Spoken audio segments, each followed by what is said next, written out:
On repart, les amis. Donc, si on laisse de côté votre femme forcément charmante, sur le fond, qu'est-ce que ça veut dire ? Ça veut dire qu'il y a un vrai choix à faire. Est-ce que l'université est dédiée à former des citoyens ou elle est dédiée à former des aides professionnalisantes. Mais pourquoi l'opposer ? Parce que ce qui est une question de moyens. Pas une question de moyens. Ce qui est étonnant, c'est que vous prenez souvent en exemple les États-Unis, justement, où là, justement, il n'y a pas du tout de chômage, et ils sont justement très forts dans la tech, le numérique. Et quand vous regardez toutes les études qui sont faites au niveau international en disant pourquoi justement il y a cette créativité sur les campus, c'est parce que justement il n'y a pas cette opposition, mais cette complémentarité. Donc ça m'étonne que là, ce modèle américain qui est souvent mis en exergue, vous nous inspirez pas plus. Moi, je ne mets pas forcément en exergue. Mais en revanche, je rejoins tout à fait ce que tu viens de dire. C'est-à-dire que, et d'ailleurs je me bats dans ces écoles d'ingénieurs pour qu'il y ait des humanités. Que l'on fasse de la sociologie, de la philosophie, de la littérature dans les écoles d'ingénieurs. Mais ce n'est pas ça les facs. Ce n'est pas ça. Quand une fac forme, les facs forment, 100 000 psychologues chaque année, on sait qu'il y en aura 1000 qui vont trouver du boulot.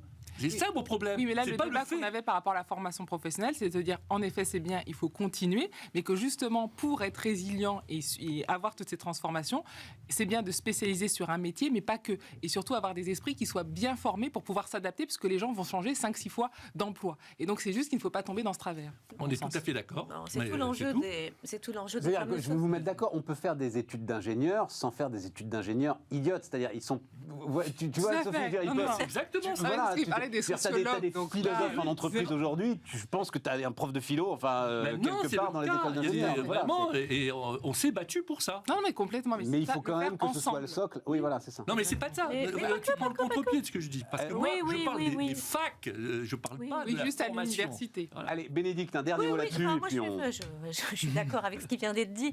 Tu vois, et je pense qu'en fait, quand on parlait des États-Unis, des spécialités comme le design, par exemple, on a vu à quel point ça avait apporté de la valeur dans le monde numérique. Donc, c'est je ne sais pas où ça s'enseigne particulièrement, dans les écoles de design. Donc, il ne faut pas non plus, en fait, focaliser essentiellement sur la question du professionnel pur. C'est la question de l'environnement dans lequel les gens vont travailler est importante. D'ailleurs, les compétences du 21e siècle, c'est celle-là, c'est ça qu'on a dit. Je pourrais juste finir sur cette formation. C'est vrai que très souvent, on disait, par exemple, il manque de soudeurs ou il manque de tel ou tel métier très défini. Donc, on va utiliser ces formations pour tout d'un coup former ce manque-là, justement, par rapport au marché du travail. Et juste ce que je dis, c'est qu'avec les transformations, ça, en effet, c'est important, mais il faut vraiment être beaucoup plus globalisant et ne pas être que dans la spécialisation extrême d'un métier, parce qu'il y aura justement ces changements qui vont s'effectuer. On adhère à ça. 100% d'accord. Voilà. N'empêche que si un gars veut devenir soudeur, faut vraiment qu'il devienne soudeur. Oui, il y a un réel besoin. Et c'est des métiers qui vont être payés des fortunes. Il faut qu'il apprenne à apprendre. Alors, question de l'énergie.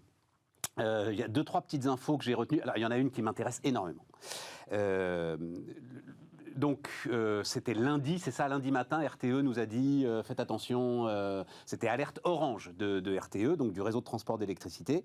On aura peut-être une petite alerte. Et les Français, donc en faisant je ne sais pas ce que vous avez fait vous-même, allumant une ampoule en moins, peu importe, ont réussi à économiser, on va le dire comme ça, 800 mégawatts. 800 mégawatts, c'est pas n'importe quoi. C'est l'un des 2 réacteurs de Fessenheim, par exemple. C'est 900 mégawatts, les deux. C'est 1800 Fessenheim, mais voilà, c'est pas n'importe quoi. Mais lors de la précédente alerte RTE en janvier, seulement 300 mégawatts avaient été économisés. Ça m'intéresse énormément. La réflexion qu'on est tous en train, je pense que tous, on souffre aujourd'hui dès qu'on allume l'électricité de se dire que c'est le gaz ukrainien ou le gaz russe qui est en partie à l'origine de cette électricité, peut nous faire changer nos comportements. Tout à coup, on découvre la sobriété simple. Oui, mais personne ne s'est mis en danger ou en situation de souffrance lundi matin, je pense. D'ailleurs, je me désole d'entendre ça. Moi, je sais pas, c'est la base que j'ai appris à mes enfants. C'est-à-dire que tu sors d'une pièce, tu éteins la lumière, tu laisses pas l'eau couler bêtement. C'est une question d'éducation. Oui, mais parce qu'on a grandi dans les années 70, Guy, et je suis frappé que pas un seul responsable politique ne revienne... La chasse au gaspille, mais vous n'étiez pas nés, la chasse au gaspille. Mais on avait juste à la télé un gars qui mettait un pull. On a l'impression qu'aujourd'hui, on ne peut plus dire ça, on n'a pas le droit. Si, moi, je Non. pense. Ou même, je pense qu'on peut le dire. Là, je pense que ce qui change beaucoup avec cette crise, c'est que beaucoup de consommateurs ont à l'esprit que, de toute façon, on est dans un cycle de hausse des prix de l'énergie. Que c'est pas le gaz, le pétrole aujourd'hui, que demain, ce sera l'électricité. Donc, globalement, on aura dans son porte-monnaie plus d'argent dédié à l'énergie et qu'il y a quand même un effet prix qui joue aussi. Donc c'est vrai, quand on se dit c'est ponctuel, c'est juste pendant 1 ou 2 mois, bon bah voilà, c'est pas grave, je vais pouvoir avec mon revenu le payer. C'est après, c'est en effet tous les mois et c'est continuel, mais on se dit attention, il faut quand même que je change aussi mes comme tout tempéraments. à l'heure. Je crois que ça va, de passer de 300 à 800 mégawatts comme ça, c'est que ça va au-delà du prix. C'est que tout à coup, c'est pas Parce qu'on a 15 pris de centimes en conscience plus, que c'est ça c'est tue quelque les chose gens. de long. Non, C'est quelque chose de long. Et qu'on est dedans On a durablement. filé 20 milliards à Poutine depuis le début de la guerre en Ukraine Et pour aussi, payer c'est son sûr gaz, que- on le sait, on le sent.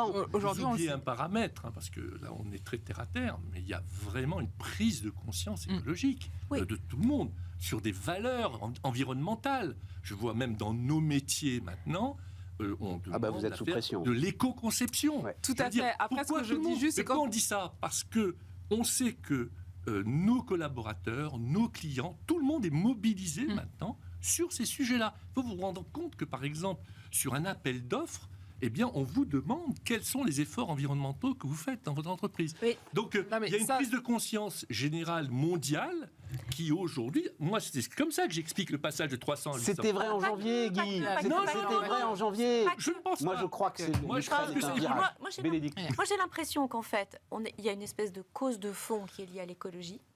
Que cette cause de fond, enfin le rapport du GIEC, ça reste un peu dans les têtes, mais c'est lointain.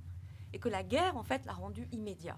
Et la superposition de la compréhension de long terme avec l'élément immédiat de la guerre, ça a fabriqué une sorte de rupture dans la tête des gens. Tout à fait. Et qui se sont rendus compte qu'en fait, c'était tout près de chez nous Tout à fait. et que ça justifiait des changements de comportement. Tout à fait. Et finalement, peut-être que cette guerre, c'est terrible de se dire ça, mais qu'elle a un effet positif, c'est qu'en fait, elle va accélérer des évolutions de comportement C'est que le la question rapport que je du me GIEC pose. n'arrive pas en fait, à déplacer parce que ça paraît tellement loin de nous qu'en fait, on n'arrive pas à l'associer à notre petite vie quotidienne.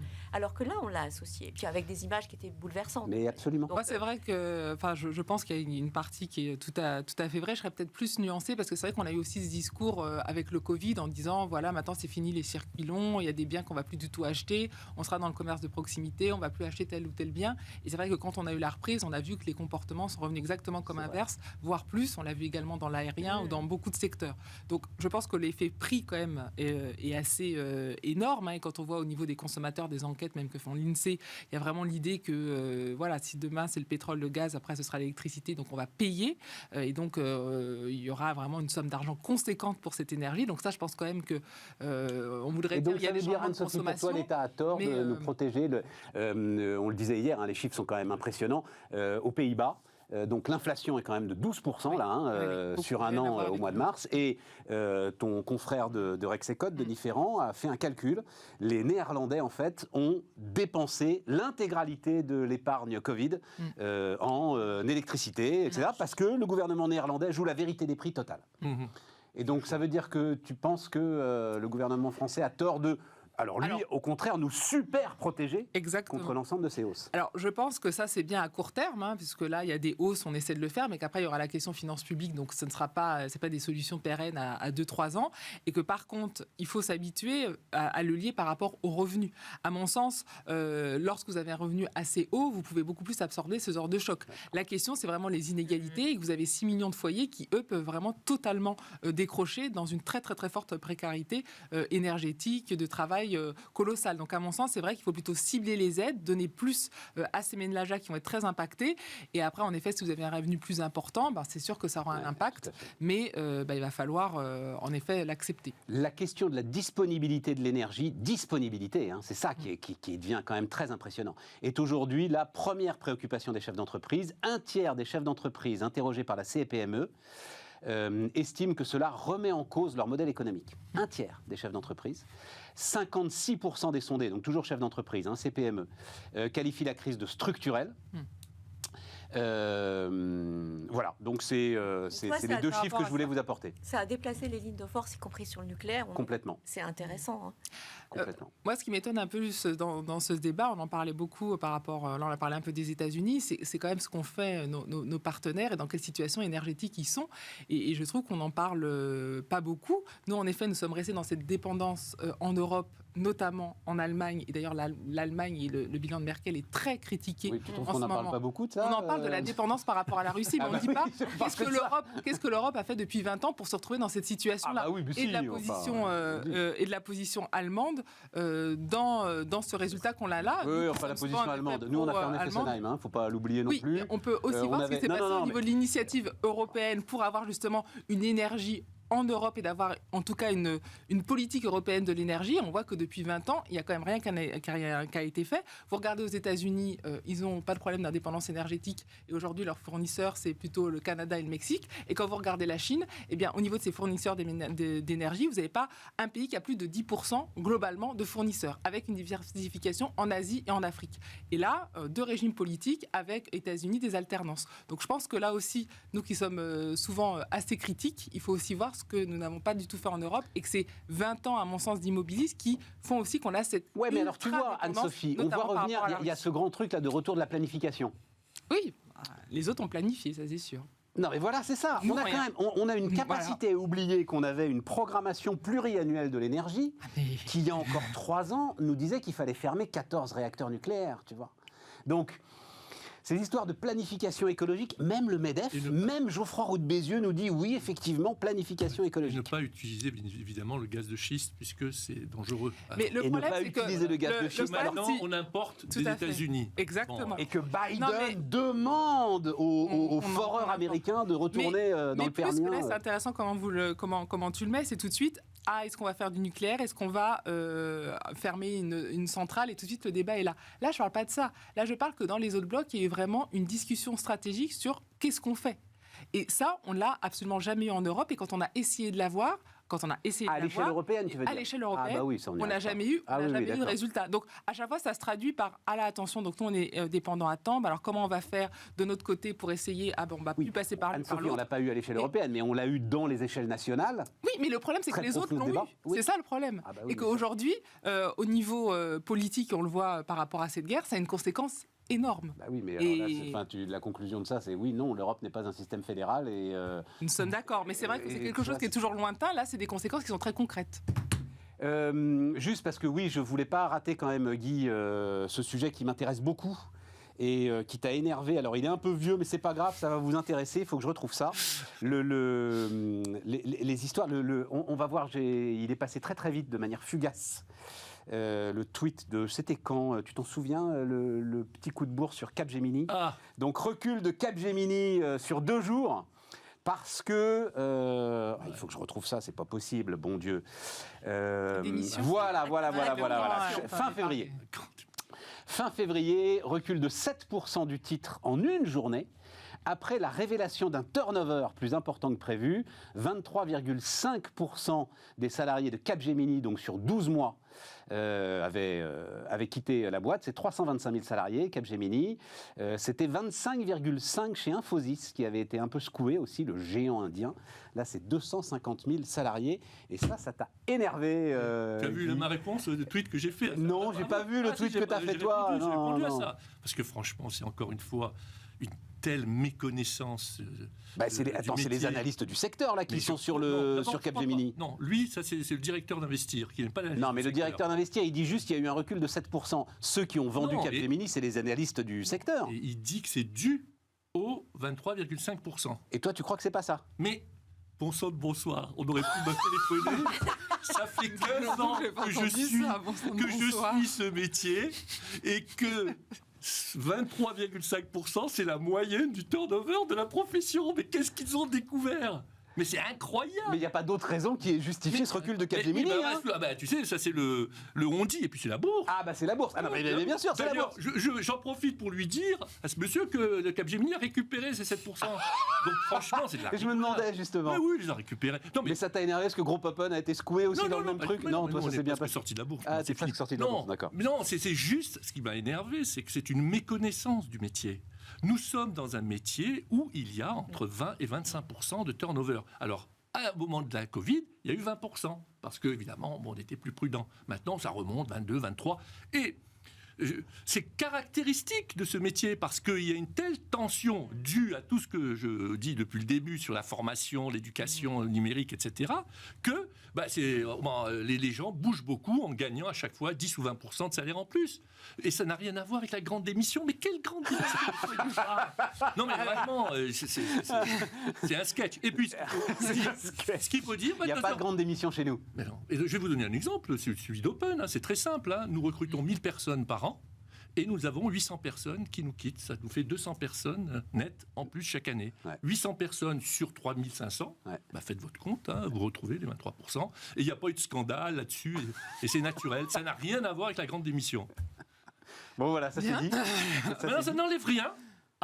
Au sujet, on peut reboucler. Je me disais aussi, ça n'enlève rien au sujet. Qui s'arrête sans qu'on ait besoin de lui couper la parole. C'est pas vrai, ça. Ça n'enlève rien parce que c'est important au sujet qu'on a évoqué au début sur la nécessité de former de plus en plus nos collaborateurs. Ils sont sensibles à ça, ils sont attirés par des boîtes qui dépensent en formation, ils sont sensibles à ceux à qui on donne la parole, à la communication, à tous les sujets qu'on avait évoqués avec Bénédicte au début. Oui. Alors, je voulais juste, dans la foulée, on n'aura pas le temps là, parce qu'on est quasiment au bout, mais c'est une enquête sur laquelle je reviendrai, enquête freelance.com, réalisée par une boîte qui s'appelle Datastorm.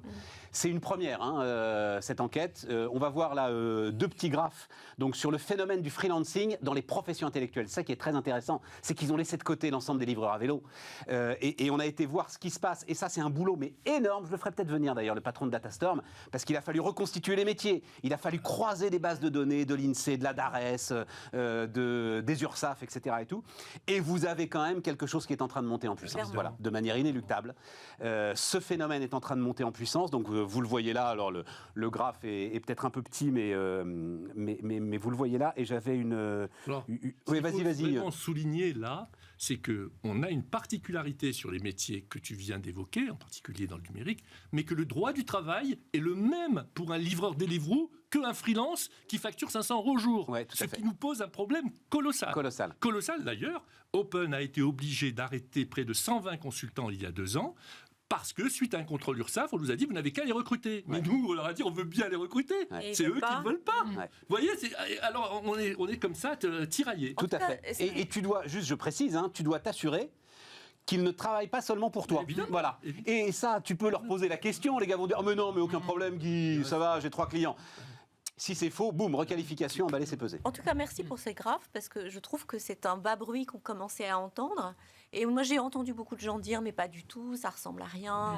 Et en fait, on voit effectivement que c'est un mouvement qui est en train d'arriver de manière sous-marine, mais qui est en train d'émerger. Alors les États-Unis nous ont donné l'exemple. J'explique juste très rapidement pourquoi est-ce que l'INSEE a un problème quand même avec ça, mais Anne-Sophie, tu le sais, c'est en fait la baisse de l'emploi agricole. Oui. Les salariés agricoles sont des indépendants, et donc la baisse de l'emploi agricole vient masquer. Et donc, il fallait faire ce boulot énorme de reconstitution des métiers et d'aller effectivement se focaliser sur les professions intellectuelles. Mais je me suis déjà bouffé le nez, en fait, sur les réseaux sociaux sur cette question, parce que des gens prétendaient justement que ça n'existait pas. Et tu as maintenant, en fait, je vous enverrai, mais j'y reviendrai, et puis on y reviendra ensemble si vous voulez, important, sur l'étude Datastorm. Tu voulais dire un truc sur cette, par rapport cette montée du freelancing, parce que ça a transformé l'entreprise. Il n'y a rien à voir. Enfin, en effet, dans ce secteur, c'est vrai que plus globalement, et ça on l'a vu vraiment avec le Covid, avec vraiment des gens qui ont changé de secteur professionnel et justement qui ont utilisé les comptes formation importants. Donc ça, on le voit quand même dans les chiffres, et aussi en termes de création d'entreprises qui ont été très très hautes. Alors après, il faut regarder en effet quel type d'entreprise, mais en fait, ce sont les gens qui se mettent en termes de salariat. C'est vrai que là aussi, ça pose énormément de questions dans ces métiers-là, la question de la formation, parce que c'est vrai que si vous changez tout le temps, est-ce qu'il faut avoir les mêmes outils pour bien former les gens et qu'à chaque fois, certes, on est indépendant, mais on continue de monter en compétences. Et traditionnellement, ça passait par les structures d'entreprise classiques. Ça passait par Ask for the Moon. On n'est plus dedans. Et puis globalement, pour des secteurs comme le vôtre, avec les transitions, il y aura des vrais sujets de dire, voilà, on va être indépendant, avec les sujets de mode de vie, qui sont quand même très importants et qu'on a vraiment vu émettre par le Covid, et là qui restent, on voit également dans les enquêtes. Pondéré quand même, et là, c'est un vrai pondéré quand même par, si on peut le revoir le graphe, par l'âge moyen.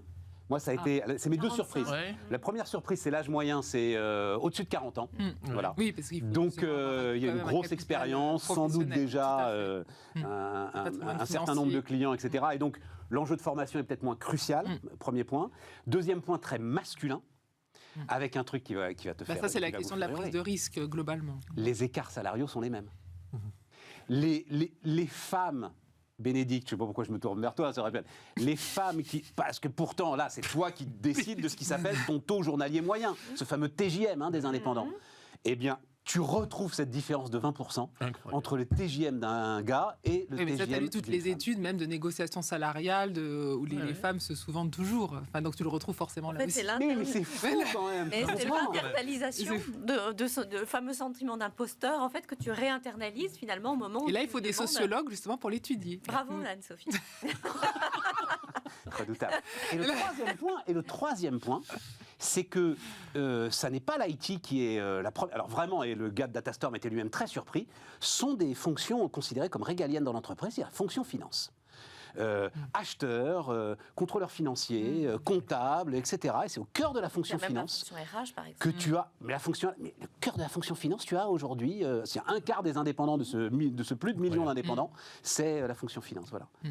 Tout ça est passionnant et ça dessine une entreprise qui est quand même en train de se transformer de l'intérieur. Je ne sais pas si vous êtes d'accord avec ça. Moi, je suis Ouais. d'accord avec ça. Évidemment, c'est une réalité. On ne pourrait pas ne pas être d'accord. C'est la réalité. J'insiste juste sur le fait que nous vivons avec un droit du travail issu de la révolution industrielle qui n'est absolument pas adapté à ce type d'évolution. Donc, il y a un décalage que nous vivons au quotidien. En fait, le problème aussi qui est compliqué, c'est qu'est-ce qui est subi, qu'est-ce qui est souhaité. bah, et ça, eux, c'est tu aujourd'hui. le sais que c'est subi. c'est c'est souhaité, Non, non, pardon. non, non, C'est c'est pas souhaité. subi. Voilà. Ouais, Mais mais pardon. c'est souhaité. Je dis au niveau des lois et de la législation, c'est toujours pour la ça que je dis ce problématique. Et mélange. c'est difficile Parce qu'il y a une dans ces vision- nouvelles formes d'avoir quelque chose Oui, qui il y a soit une très adapté. vision. Oui, mais c'est quand même différent un consultant complètement. expert en informatique Oui. et un livreur des livreaux. Complètement. Et c'est la même loi. Exactement. Ça passe- c'est Oui, pas mais parce possible. qu'il y a encore une fois un clivage idéologique qui veut que ce sont des métiers qui sont considérés comme précaires. Tu vois, Oui. enfin, Non, mais que c'est la parce que ça précarisation- démarre. Enfin, on va voir. Et ça, je pense que ça va s'adapter. Ah mon Dieu, comment s'appelle-t-il, l'ancien DRH d'Orange Oui. Bruno Mettling. Bruno Mettling, voilà, a déjà fait un amendement sur la représentation, parce que ça va passer par là. Donc il va déjà y avoir une forme de représentation syndicale Oui. de l'ensemble de ces populations qui va forcément être diversifiée. Il y aura Il y chez aura toi, des et puis il y aura là. Et là, on va avoir sans doute des évolutions. Non, j'ai juste une question, mais il nous reste une minute.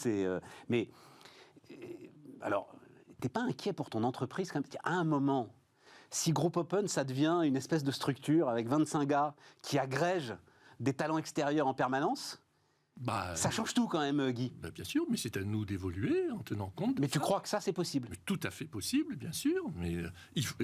L'entreprise plateforme. Je veux pas être têtu, mais si la loi m'empêche de le faire, j'ai Oui, un vrai problème. non, mais maintenant, mais laisse tomber la loi. parce que non, Dans ta mais- réflexion de chef Oui, d'entreprise, mais moi, ma l'entreprise réflexion, plateforme. c'est de dire que c'est ça l'évolution, et après, comment on le fait? Mais que ça Et soit ça, c'est sûr. Ça va être une évolution fondamentale de Oui. marque employeur, de métier de RH. Et donc, il va y avoir des officines qui vont préparer les freelances, en fait, à faire carrière aussi. Ben oui.